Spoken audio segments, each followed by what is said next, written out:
Un compagnon, honnêtement, s'il ne travaille pas, c'est qu'il ne veut pas travailler, quoi.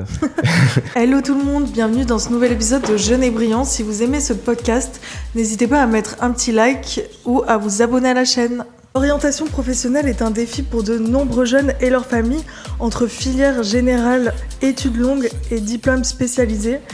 Les métiers manuels sont souvent relégués au second plan, pourtant elles offrent des opportunités qui peuvent être incroyables.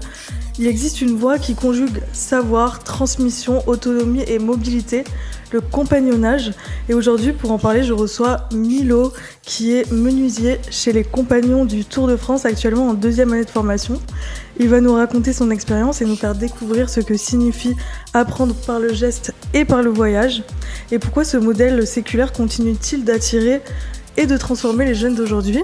Milo, bienvenue dans Jeune et Brillant. Merci beaucoup d'être avec nous pour ce nouvel épisode. J'ai l'habitude de laisser mes invités se présenter, donc est-ce que tu peux te présenter rapidement ? Oui, bien sûr. Donc, je m'appelle Milo Lenivet, j'ai 19 ans. Je suis chez les Compagnons du Tour de France, donc je suis en 2e année en menuiserie. Donc, pour me présenter, j'ai grandi à Toulouse, dans une famille avec une grande sœur et un petit frère. Ok. J'ai fait des études dans le général, j'ai fait une seconde générale, suite à laquelle j'avais quand même des difficultés, des bonnes notes, ça allait, une bonne moyenne, mais beaucoup de travail pour peu de résultats au final, quoi. Et donc, avec mes parents, on a conclu que on pouvait pousser jusqu'au bac, mais dans tous les cas, j'allais pas me plaire, quoi. J'avais pas de voix, je voyais pas vraiment d'avenir dans ce que je faisais. Et donc, on a trouvé les Compagnons, je suis rentré chez les Compagnons, et voilà. Comment tu les as trouvés, du coup ? Alors, un peu par hasard, donc on voyait avec mes parents, on s'est déjà parlé plusieurs fois par rapport à ça, que mes notes, elles n'étaient pas à la hauteur de ce que je faisais, et que c'était pas ma voie. Ouais, tu bossais beaucoup ? Je travaillais beaucoup, mes parents sont là, avec ma mère, mon père, on faisait les devoirs tout le temps, ils me cravachaient. Le week-end, c'était un peu une horreur, un peu un fléau, tout ça. Donc on voyait que ça pouvait pas faire. Okay. Ouais. T'avais des notes moyennes par rapport à tout ce que tu... Oui, 13, 14 en règle générale. Bon, ça va quand même. Ça va, mais vraiment, je travaillais beaucoup. Ah ouais ? Je travaillais vraiment beaucoup. Genre combien d'heures par semaine ? Tous les soirs, je passais peut-être 2 heures à faire mes devoirs. Des fois, je faisais semblant de les faire quasiment, quoi. Mon cerveau s'arrêtait et je continuais quand même à écrire, mais il n'y avait plus d'énergie dans ce que je faisais. Ouais, ça te correspondait pas, quoi. Ah oui, vraiment, c'était un peu l'enfer. Et j'avais peur un peu des métiers professionnels parce que je voyais ça comme si c'était des cancres, quoi. Ouais. Le bâtiment, comme second plan dans l'introduction, on s'y retrouve. Et je me disais, je peux pas aller en professionnel parce qu'on c'est des débiles, et je peux pas non plus rester en général parce que j'arrive pas. Ouais. Et donc mes parents, ils ont trouvé les Compagnons sur internet, en se renseignant, ils m'ont dit Milo, c'est vraiment l'excellence, hein. Il faut que tu essayes, il faut que tu regardes, quoi. Okay. Et donc voilà, j'ai fait une journée porte ouverte et là j'ai compris que il y avait de l'avenir et que je pouvais réussir dans quelque chose, quoi. Ok, trop bien. Et du coup, toi t'es en menuiserie ? C'est ça. Comment ça se passe ? Tu choisis le métier dans lequel tu veux te spécialiser chez les Compagnons ? Alors chez les Compagnons, je pense que c'est pareil pour à peu près tous les CFA, c'est qu'on nous prend assez jeunes quand même, hein. Généralement, on a 15 ans, on sait pas vraiment ce qu'on veut faire, donc c'est une journée porte ouverte. C'est ce que je conseille à tous ceux qui savent pas trop quoi faire, qui sont pas décidés à faire du général en tout cas. Journée porte ouverte, on essaye tous les métiers. Alors on essaye, c'est gentil, quoi, on fait un peu des puzzles, machin, des trucs, on coupe un peu de bois, mais juste pour voir un peu... On coupe un peu de bois. C'est exactement ça. On fait quelques petits traits de scie en menuiserie, etc. Les couvreurs cassent un peu d'ardoise. Voilà, on peut tout voir. Généralement, on sait déjà si c'est plus bois, plus métal, plus couverture. On a rapidement une sensation avec la matière. Donc... Et toi, c'est le bois qui t'a ouais, vraiment, c'est le bois. Ouais. Ok. Et qu'est-ce que tu veux faire après ? Après, je me laisse encore un peu, on va dire, j'ai pas le mot. Hein. Bon, je me laisse un peu porter peut-être par la chose, mais être ouvrier, c'est pas quelque chose qui me plaît. J'aime pas vraiment. Je trouve que c'est un peu redondant. Toutes les journées sont un peu pareilles, quelquefois, quand même. Ouais. Donc, je pense que quelque chose, qu'un poste de chef d'atelier, peut-être, ou créer mon entreprise, mais je mets pas de hier, je reste ouvert. Ok. Et je me demandais, est-ce que chez les Compagnons, il y a un aspect artistique aussi ? Très. Vous avez la place pour créer ? Oui, on crée beaucoup. Chaque année, on nous demande de faire une maquette. Okay. Donc, un projet qu'on met en avant notre savoir-faire et on essaie toujours de pousser la barre un peu plus haut. À chaque fois, c'est un défi à relever. Et donc, on met un peu d'art parce que c'est pas un sujet pour un client ou quelque chose, c'est vraiment pour nous et les Compagnons. Donc, les ébénistes, ils font que de l'art parce que c'est leur métier, mais nous, on y met une sorte de beauté qui nous est propre. Donc, je pense qu'on peut appeler ça de l'art. Ok, trop bien. Et donc, tu nous disais que toi, la formation classique, ça a été un peu compliqué pour toi. Ouais. Qu'est-ce qui différencie du coup la formation classique à la formation des compagnons? Alors, la vraie différence, je pense, le point clé, c'est vraiment les valeurs. C'est que chez les compagnons, j'ai eu des affinités avec des professeurs, donc il y avait des sortes de valeurs, de transmission. Ils me mettaient un peu à part, j'étais pas comme tous les élèves. Mais chez les compagnons, c'est vraiment les valeurs. Chaque personne est considérée comme une personne et c'est pas un apprenti, c'est un futur menuisier. C'est comme ça que les compagnons voient. Ok. C'est vraiment gratifiant c'est une seconde famille en quelque sorte quand même. Ah ouais? Donc, ouais. On passe beaucoup de temps, on vit en communauté, on en reparlera peut-être tout à l'heure.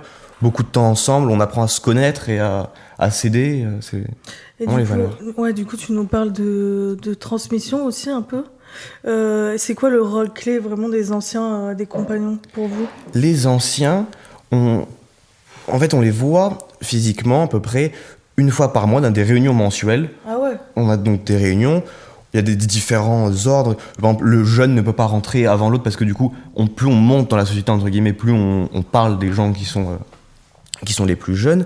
Donc on les voit une fois par mois, on nous demande de parler, donc est-ce que tout va bien, on pose des questions. Donc il y a vraiment ce rôle du compagnon en tenue de compagnon, etc., très professionnel. C'est quoi la tenue de compagnon?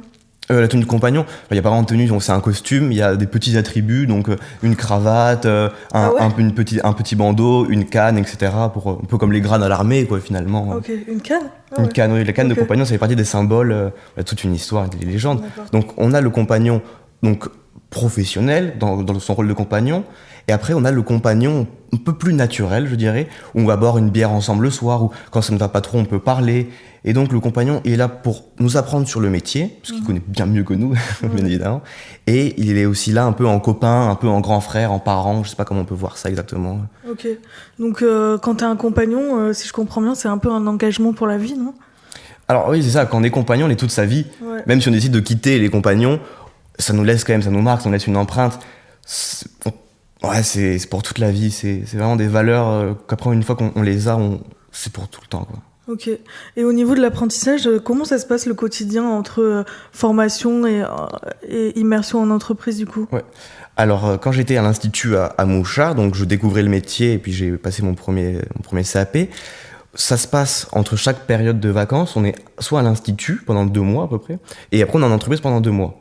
Donc quand on est en entreprise, on vit au siège et la vie compagnon unique, ça se passe uniquement en soirée. Donc on se lève le matin, on va à l'entreprise avec les horaires qui sont propres. Et ça débute vers 19h, l'heure du repas, où on doit tous manger en costume.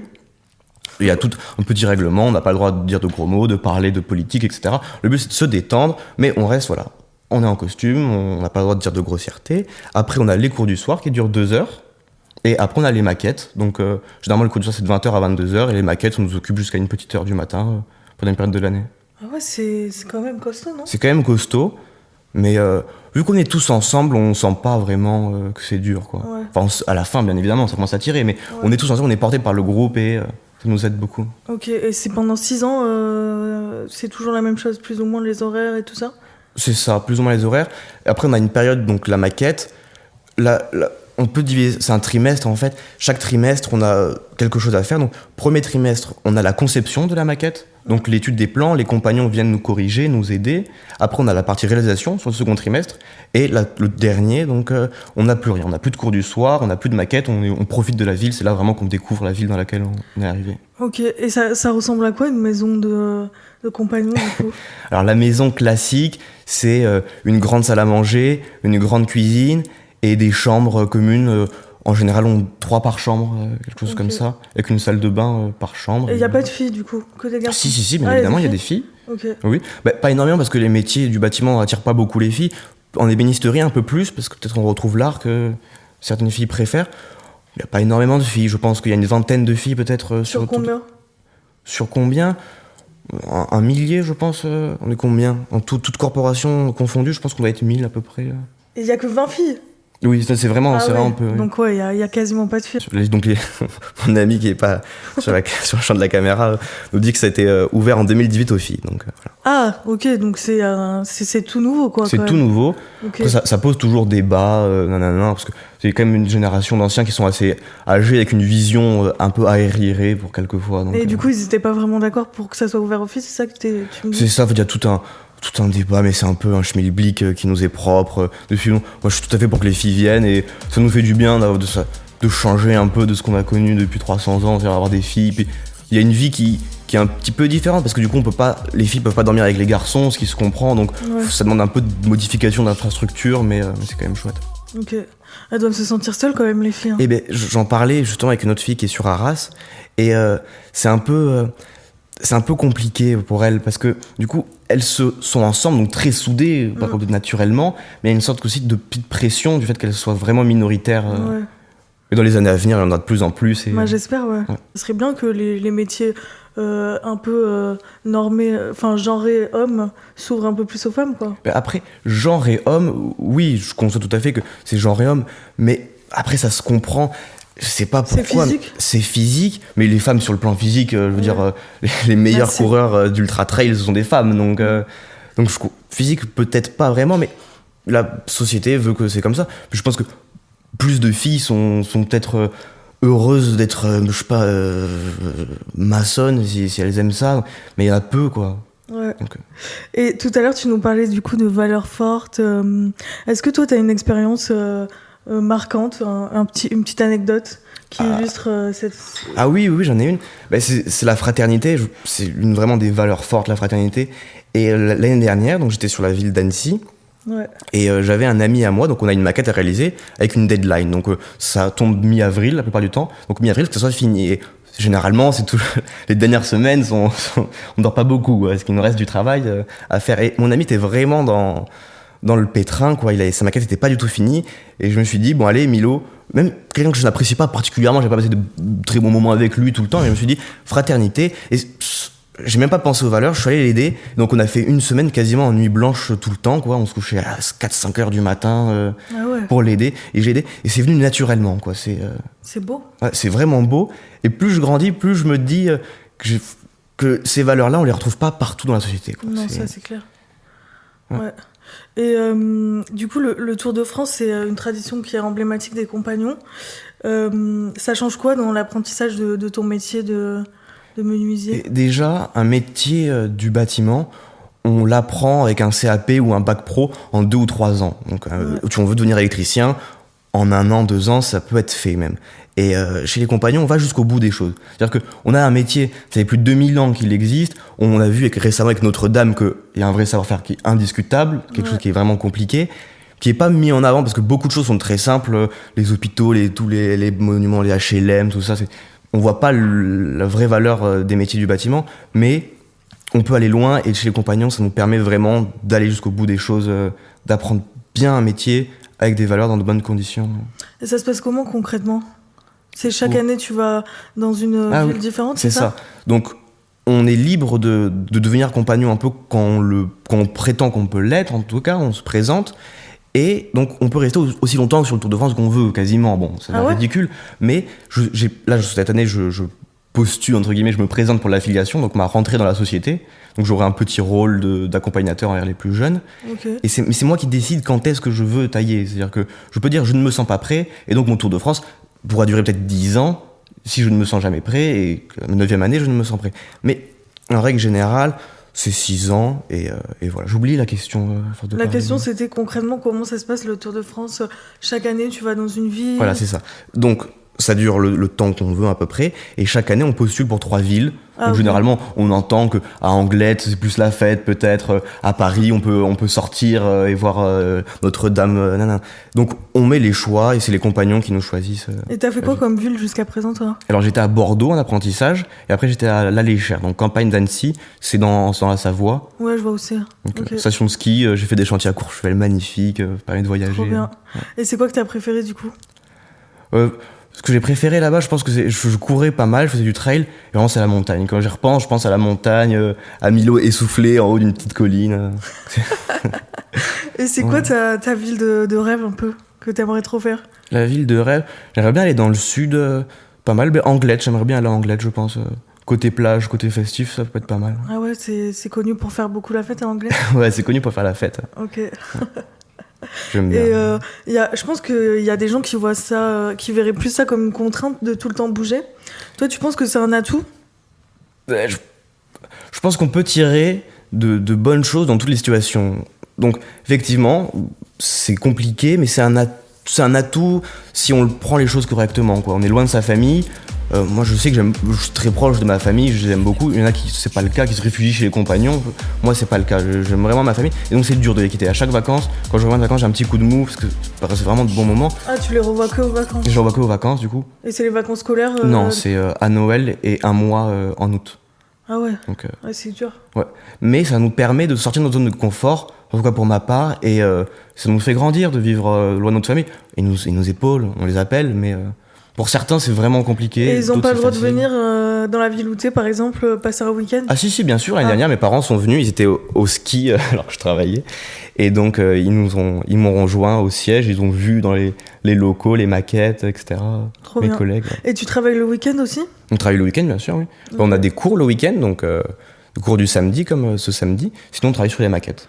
Ok, c'est quand même assez intense comme cursus. Hein. C'est très intense, mais on s'y fait. Ok. Et il n'y a pas des moments où tu as eu envie d'abandonner? Si, bien sûr. Tous les compagnons le disent que chaque année, il y a un petit moment. Souvent, c'est en février, quand on rentre des vacances de Noël. On a la pression des maquettes. Puis des fois, on se dit un petit peu, bon, comme tout le monde dans un cursus, quoi. On se dit, on se perd un peu. On se dit, pourquoi est-ce que je fais ça? Ce serait bien mieux de rester sur mon canapé. Mais au final, voilà, quoi. Ah ok, donc les vacances de Noël, c'est longtemps quand même. Tu dis que tu reviens en février? C'est les vacances de Noël, enfin janvier, pardon, mais en février. Ça fait un mois qu'on est rentré. Ah en février, c'est là où on tombe vraiment dans le petit coup de mou. Ouais, puis c'est l'hiver. C'est ça, il fait nuit. Ouais.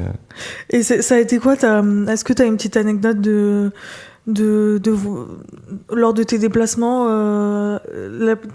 la plus belle découverte? Surprise, franchement, les villes, entre guillemets, sont toutes des surprises parce qu'on retrouve des petites particularités dans chaque ville. Je veux dire, Annecy, c'est propre à Annecy. On met Annecy à la place d'Anglette, ça sera plus jamais Annecy. Voilà.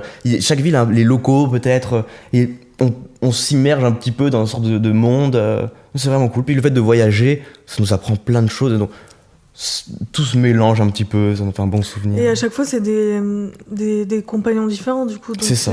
Tu rencontres des nouvelles personnes chaque année. Exactement. Ok. Donc les itinérants, souvent on se retrouve, on doit être peut-être, c'est ça, entre 700 et 1000 peut-être itinérants tout confondus. Et donc on se recroise, on se mixe, etc. On retrouve celui qu'on a vu en première année. Mais les compagnons, eux, sont sédentaires quand même la plupart du temps. Donc Ok. ils vivent dans la ville de leur choix. Et donc ils sont propres à la ville. Ah ok, Ça nous arrive de voir des compagnons qui voyagent un petit peu. ok. Et vous restez en contact après pour ceux que tu vois plus Alors pas nécessairement, c'est pas une obligation, mais avec Ouais. les affinités, on reste en contact. Ok. Tu t'es fait des bons amis, toi? Très bons amis. Ok. Mais par exemple, j'ai un petit tour quand je dois rentrer chez moi, donc de Belgique, je suis en Belgique cette année, à Toulouse. Sur le chemin, j'ai des petites étapes. Je peux passer chez mon copain. C'est vraiment chouette. Ça. Trop bien. Et c'est vrai que les compagnons, on sait qu'il y a un taux d'insertion professionnelle qui est assez élevé. Donc ça doit être assez rassurant pour aussi ta famille et même pour toi de savoir que tu peux trouver du travail. On peut trouver du travail. Les compagnons sont très demandés parce qu'ils sont bons. Donc ça nous rassure. Ils sont ouais. demandés carrément? Oui. Un compagnon, honnêtement, s'il ne travaille pas, c'est qu'il ne veut pas travailler, quoi. Honnêtement, le métier du bâtiment, c'est de plus en plus aujourd'hui, on se rend compte qu'on en a besoin de gens un peu comme nous. Donc, Et comment les entreprises elles contactent les compagnons justement? Comment ils se font appeler? le réseau, en fait, c'est un réseau très vaste. Ok. Beaucoup d'entreprises travaillent avec des compagnons qui soient jeunes, des jeunes comme moi, c'est-à-dire que je ne suis pas compagnon, mais je suis chez les compagnons. Beaucoup d'entreprises, c'est un peu du réseautage. Beaucoup sont des entreprises de compagnons. Beaucoup de compagnons créent leur entreprise. Et donc, on travaille chez les anciens, ce qu'on appelle comme ça. Et toi, du coup, tu nous disais que tu aimerais bien soit être chef d'atelier ou monter ton entreprise. C'est ça. Et donc ça serait après tes 6 ans de... Enfin là, il te reste 4 ans du coup de C'est ça, il me formation. reste à peu près 4 ans. Je pense qu'après...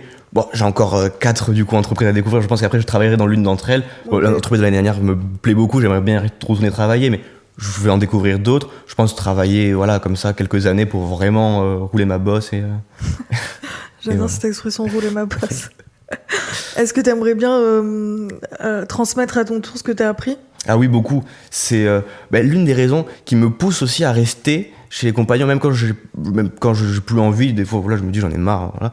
Ce qui me pousse, c'est qu'ils m'ont indéniablement, ils m'ont appris un tas de choses. Humainement, j'ai grandi j'ai pris beaucoup de maturité avec les compagnons et je me dis que ça serait très ingrat d'arrêter le Tour de France parce que je veux arrêter le Tour de France. Ouais. Donc je me dis, j'ai aussi un rôle à jouer, il faut que je transmette aussi, il faut que je rende ce qu'on m'a donné. Et donc c'est ça qui nous fait aussi, pour quelques-uns en tout cas, rester... Ok, donc tu peux y rester genre 20 ans si tu veux. Après, mais... oui, il y en a qui sont connus, qui ont fait peut-être 10 ans de Tour de France, ils sont réputés. Mais généralement, après, il y a un écart d'âge aussi. À 27 ans, on n'a peut-être plus envie de faire la fête le samedi soir, etc. Ouais. Quoi. Et puis surtout, après, j'imagine qu'il y en a qui veulent fonder une famille ou des choses comme ça, c'est plus compliqué. Ouais. Qu'est-ce que tu dirais à un jeune qui hésite à se lancer dans les compagnons ?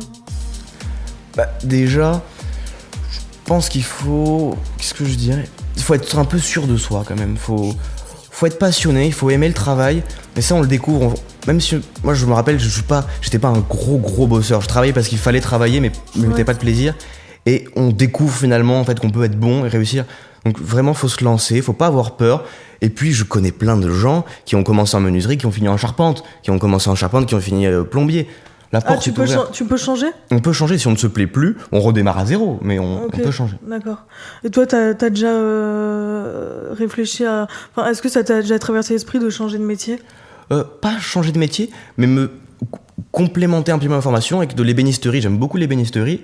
Et sur mes années de Tour de France, je suis amené à fréquenter beaucoup d'ébénistes, et donc ils me transmettent un petit peu leur technique. Je peux épauler, je peux aider à coller par exemple une maquette d'un ébéniste et donc apprendre une petite technique. Et c'est quoi la différence entre menuiserie et ébénisterie, pour ceux qui savent pas ? Alors, grossièrement, à la louche, un ébéniste va faire tout ce qui se déplace dans une maison, donc c'est des meubles très travaillés généralement. Un peu d'agencement. L'agencement, c'est des meubles avec des panneaux blancs. On peut voir ça par exemple chez Ikea, de l'agencement, donc des dressings, des cuisines, etc. Il peut en faire un petit peu. Et menuiserie, c'est portes, fenêtres, escaliers, tout ce qui ne se déplace pas. On fait aussi de l'agencement, c'est le point commun. Mais voilà, on va pas toucher à la charpente, on va pas toucher... Ok, donc j'avoue que tu pourrais très bien faire les deux, toi. Ça te ferait une double casquette. C'est ça me ferait une double casquette. Beaucoup de compagnons sont ouverts d'esprit et connaissent un peu de charpente, connaissent un peu... On est souvent assez autodidacte, c'est-à-dire que quand on a forcément une maison ou un appartement un jour, ben voilà, faut qu'on touche un peu à l'électricité, on a le copain qui vient nous aider, donc... Ok, c'est stylé quand même d'être manuel. Hein. C'est vraiment chouette. Tu fais des trucs pour ta famille ? Carrément, ouais. Je suis même en retard dans les délais, j'ai un meuble de vaisselle à faire que... Ça fait maintenant 1 an, cordonniers sont plus mal chaussés, mais... Donc voilà, on travaille pour la famille. Non, ça c'est trop bien. C'est aussi chouette. Donc ça veut dire que quand tu auras ton appart, ou tu pourras construire tes propres... J'en rêve déjà d'avoir mon petit chez moi bien fini comme j'aime. J'aimerais trop moi aussi avoir un menuisier ou un ébéniste dans mes amis. Et ben oui, il faut. Et toi, tu t'y vois dans 10 ans ou pas ? Dans 10 ans, on fantasme dans 10 ans, je pense. On imagine que ça sera le top. Je sais pas. Dans 10 ans, j'aimerais bien avoir mon chez moi. Parce que ce qui me manque un peu sur Tour de France, c'est cette vie un peu de nomade qui me permet de pas avoir d'attache. C'est un peu le point négatif pour moi. On aime beaucoup une ville, mais on doit la quitter. On aura peut-être mieux la prochaine, mais à chaque fois, on n'a pas d'attache. J'aimerais bien avoir une copine, avoir une vie un peu posée dans 10 ans. Ouais, je comprends. Et en plus, t'as dû quitter tes amis du lycée, tout ça, j'imagine. C'est aussi un petit peu dur, c'est tout le coup de mou de février. C'est que je suis très proche de mes amis. À chaque fois, on fait des vacances. Mais plus on grandit, plus on a un peu d'argent. Donc on part en Espagne. Avant, on restait à Toulouse. Donc ça fait vraiment des moments forts. Et puis les quitter à chaque fois, c'est un peu compliqué. Mais... Et ils viennent te voir un peu ou pas ? Pas encore. J'ai un ami qui devrait passer en Belgique, mon meilleur ami, venir me voir. Mais... Ok. Et au niveau, du coup, là, on parle des amis, mais au niveau de ta famille, ça a été quoi leur réaction quand ils ont su que t'allais te lancer dans les compagnons ? Alors du coup, c'est eux, ils n'ont pas eu vraiment de réaction parce que c'est eux qui m'ont amené, donc ils n'étaient pas étonnés, mais vraiment beaucoup de fierté. Et même moi, ça m'émeut un peu de voir, je les rends fiers, c'est ça qui est bien. Ouais. C'est mignon. Et du coup, ils m'ont connu un peu, ils se disaient qu'est-ce qu'on va pouvoir faire de Milo un petit peu, quoi. En général, ça va pas, il veut pas aller en professionnel. Hein. Là, ils voient que j'ai un avenir, c'est ça, très inquiet. Et là, ils voient que j'ai un avenir, que c'est bon, que quoi qu'il arrive, j'ai un métier, j'ai un entourage, des connaissances. Ils sont vraiment satisfaits. Et t'as des frères et sœurs ? Oui. Ok. Et ils sont fiers de toi aussi, j'imagine ? Ils sont fiers de moi. C'est vraiment cool de passer d'un... quelqu'un qui n'arrive pas finalement à réussir. Ouais. Et selon toi, quel rôle les parents ils peuvent jouer dans la réussite d'un parcours comme le tien ? Mais vraiment épauler, être ouvert, discuter. On les appelle régulièrement, peut-être toutes les semaines pour certains, tous les mois pour d'autres. Les parents jouent un rôle quand même assez décisif avec beaucoup de maturité. souvent ils travaillent, donc nous on n'a pas encore de connaissance du milieu ouvrier, relation avec le patron, etc. Eux savent, ça fait peut-être 30 ans qu'ils travaillent pour la plupart, et donc ils nous épaulent sur tous ces aspects-là. Ok, et ils sont en contact avec les compagnons ? Non, pas directement. Alors on les invite volontiers, chaque année on a une fête nationale des menuisiers, la Sainte-Anne, et donc si on a évolué dans la société, on est là-bas, on est un peu mis en avant, donc on est devant tout le monde, etc., sur la chaîne d'Alliance, et donc on les invite par fierté pour qu'ils viennent nous voir, mais les parents ne sont pas chez les compagnons non plus. Quoi. Et genre, ils ont aucun les rendez-vous parents-prof, quoi. Non, il n'y a pas de lien, on est grand, il y a un point sur la maturité après, mais on est grand. Vraiment, c'est un peu... pas en cachette non plus, mais les compagnons vont pas appeler les parents en disant ça ne va pas, quoi. Ouais, mais tu sais, il pourrait y avoir un suivi, mais non, en fait. Non, il n'y a pas de suivi, on est grand. Vous êtes autonome, quoi. C'est ça, quand on est en formation à Mouchard, donc il faut traiter avec les parents pour tout ce qui est sorti le week-end. C'est quoi Mouchard ? C'est l'institut, c'est le lieu où il y a l'institut des compagnons, pardon, je n'ai pas précisé. Donc voilà, donc on est jeunes, on est mineurs, donc là c'est les parents responsables, donc on les appelle, il y a un contact à ce moment-là, mais quand on est plus grand, non. Ok, ça marche. Et est-ce que tu dirais que le compagnonnage, c'est assez valorisé et connu ? C'est assez valorisé et connu, oui. C'est, on peut le dire, c'est une réputation mondiale. Hein. Beaucoup connaissent les compagnons. Mon entreprise, l'année dernière, faisait des chantiers à l'étranger parce qu'ils étaient réputés d'être une très bonne entreprise. Donc mondialement connu, oui. C'est un marché de niche quand même. Ouais, bah par exemple, là c'est tes parents qui sont allés se renseigner sur ça, mais tes profs t'ont jamais parlé de ça, si ? Non, les profs...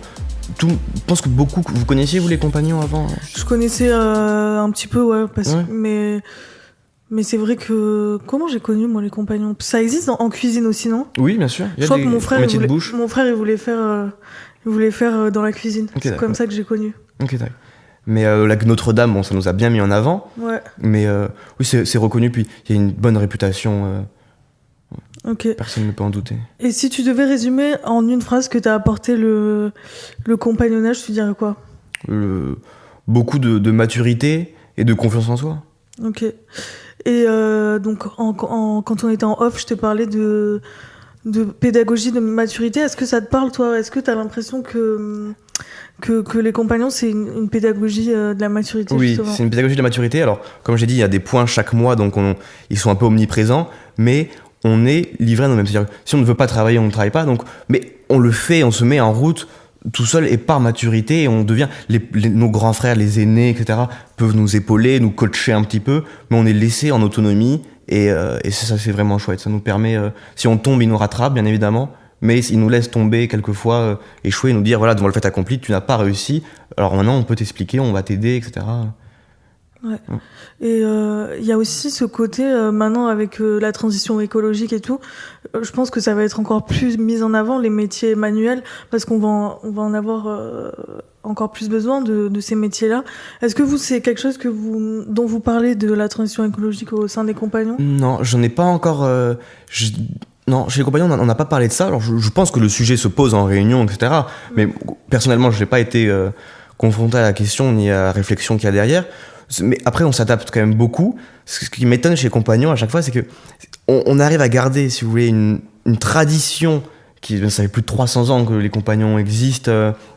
Donc, on a vraiment des lignes, des préceptes d'anciens temps, quoi. On nous apprend à faire les choses comme on les faisait il y a 300 ans, en tenant à la main une marteuse à la main, et à la fois ils s'adaptent, ils s'ouvrent avec des machines de plus en plus numériques, de précision, donc ça se modernise, c'est hyper harmonieux, ça se modernise tout en gardant la tradition, et je trouve ça phénoménal, et c'est assez naturel, je pense pas qu'il y ait beaucoup de réflexion, ça vient comme ça, je pense. Mais Et tout à l'heure tu disais on évolue dans la société. Est-ce que tu peux nous en dire un peu plus sur ce que vous appelez société ? Oui, bien sûr. Société, c'est par rapport au métier. Donc, il y a la société des menuisiers, qui est regroupée avec celle des ébénistes. Il y a la société des charpentiers. Donc, au sein des compagnons, déjà, il y a plusieurs types de compagnonnage. Comme il y avait des écoles différentes, plusieurs écoles de commerce. Bon, il y a les compagnons du devoir, compagnons du Tour de France. Okay. Honnêtement, je pense pas qu'on puisse faire de distinction quand on ne connaît pas les deux. C'est juste deux écoles différentes qui amènent plus ou moins au même but. Et donc, vous pouvez me répéter la question, que j'essaye de pas trop m'éloigner. Non, mais pas de souci, tu peux t'éloigner. Hein. Ma question, c'était, est-ce que tu peux nous en dire plus sur ce que c'est les sociétés ? Voilà, donc on a les grandes familles, si vous voulez, et au sein de chaque famille, donc les menuisiers, avec des petits codes, des petits règlements, comme ça. Mais il faut pas voir, il n'y a pas de secte, on n'est pas Le but, c'est de nous aider, de nous faire grandir. Certes, parce que du coup, vu comme en communauté, ça peut être... certains font des petits amalgames... Ah ouais, il y a eu... Est-ce que t'as déjà entendu des avis un peu négatifs sur les compagnons ? Oui, mais ça venait de personnes qui étaient un peu blessées des compagnons, c'est pas honnête, quoi. Des gens qui ont été chez les compagnons, que ça s'est mal passé. Malheureusement, c'est grand, tout le monde ne pense pas forcément bien, il y a des compagnons qui ne sont pas des gens bien, malheureusement, et donc c'est possible que des personnes qui sont saines et cool, se retrouvent un peu, voilà, quoi, sortis des compagnons alors que ça aurait pu devenir des super types, et des petites histoires comme ça. Donc ces gens-là, je comprends qu'ils critiquent tout à fait, mais non, il n'y a pas de... Vraiment, c'est vraiment chouette, quoi. Ok. Ouais. Et dernière question, comment on rentre dans les compagnons, du coup, c'est par concours ou tu rentres... Alors il y a un petit, comme dans toutes les écoles, quoi, il y a un petit concours, enfin c'est pas vraiment un concours, c'est une petite évaluation, quoi, pour voir le niveau actuel, mais on peut pas, si on échoue, du coup on n'y va pas, mais on peut ne pas être bon et quand même rentrer chez les compagnons et on va le devenir, quoi. Ok. Bah écoute, merci beaucoup Milo pour tout ce témoignage sur les compagnons, ça nous en a beaucoup appris en tout cas. Et merci d'avoir participé à cet épisode de Jeune et Brillant. Merci encore pour l'invitation. Au revoir. Merci d'avoir écouté Jeune et Brillant, le podcast en partenariat avec le média MCE. N'hésitez pas à cliquer sur la petite cloche pour ne manquer aucun épisode.